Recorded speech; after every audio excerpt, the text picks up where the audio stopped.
Hi everyone, I am Christine Josty of Mail Something Pretty, and I wanted to show you this fun kind of fancy fold card that we're going to make. This was a club project, and so we did this. It's kind of this fun fold that opens up, but I want to show you where I took my idea from.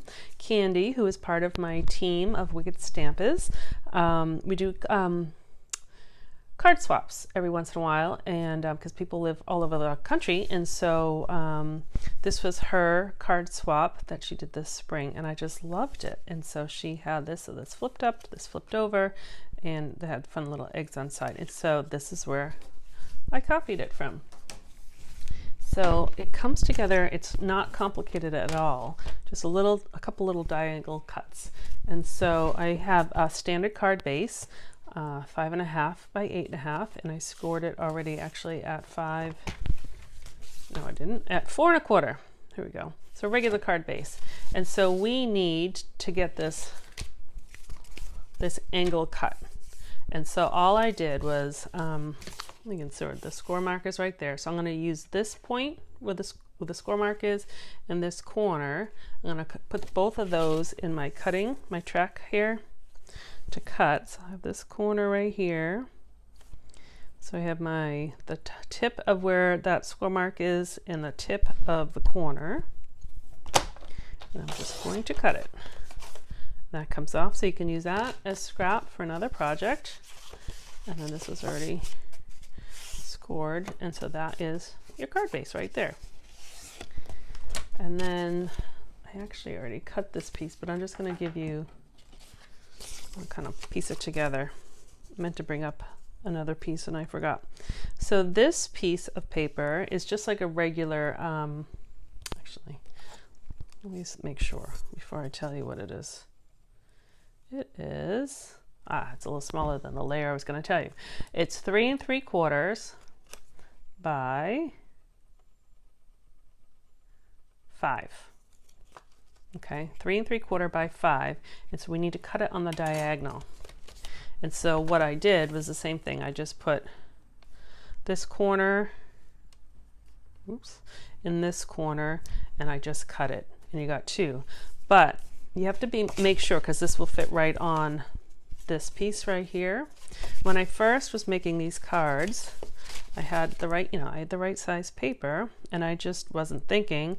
I cut this corner to this corner, so I had this angled triangle, but that would have fit here, so that doesn't work. So when you do this, you have to just make sure you tilt it this way to cut it from that side. If you make a mistake, you'll figure it out exactly like I did, but hopefully that prevented your mistake. Okay, so now we just need to put our layer in here, and this is a standard layer. This is 4 by 5.25. This paper is host paper. So in the back of the annual catalog, you'll see, I think it's like Dare to Daydream Design, something like that. And hosts have the choice of choosing specific host-only products, and so this is part of the paper, and you get 4 sheets of each design, which is great. So you get 48 sheets of paper in the pack, which is great for club projects because I always need a lot of paper. But as I think I said, this catalog ends on May 1st. So it's still available if you want to be a host of either a party, or if you place an order of your own, $150, you become your own host, and so then you can choose this paper, and I believe it's $18 for the whole pack of 48 sheets. It's awesome. All right, so now we just have to put our little center on here for our lift. So this paper is 3 by 8, and I scored it in half at 4. So this is the part that is going to lift up. So let me just put some designer paper on top of that, and Candy left hers white, and she just decorated it with her Easter little scene. I wanted to use the unfortunately the Retiring Cup of Tea bundle. It's one that I love and I used a lot, and so That's why mine is completely different colors than hers. It's not on straight. That's a little better. Okay. So I'm just going to, it feels weird to do it, but you're just going to put this right in the center. And then by doing that, it fits. So when you lift that up, then it just fits in there. So let me, I think I must have cut my paper a little crooked here. There you go. I'm just going to put some glue on the back.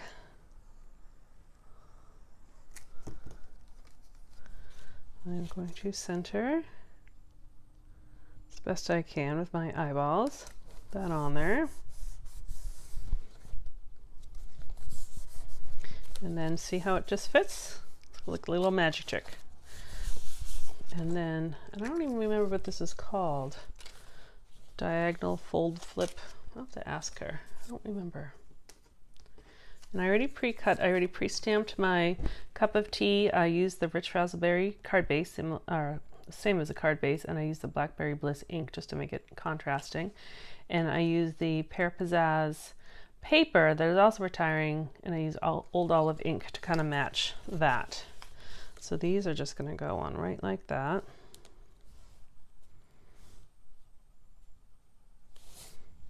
Oh, actually, I'm going to leave this here kind of as a guide of where to put my greenery. I'm going to slide that down a little bit. I'm going to glue these flat down, and then I have a little like tea bag label that I will pop up. So that will go like that.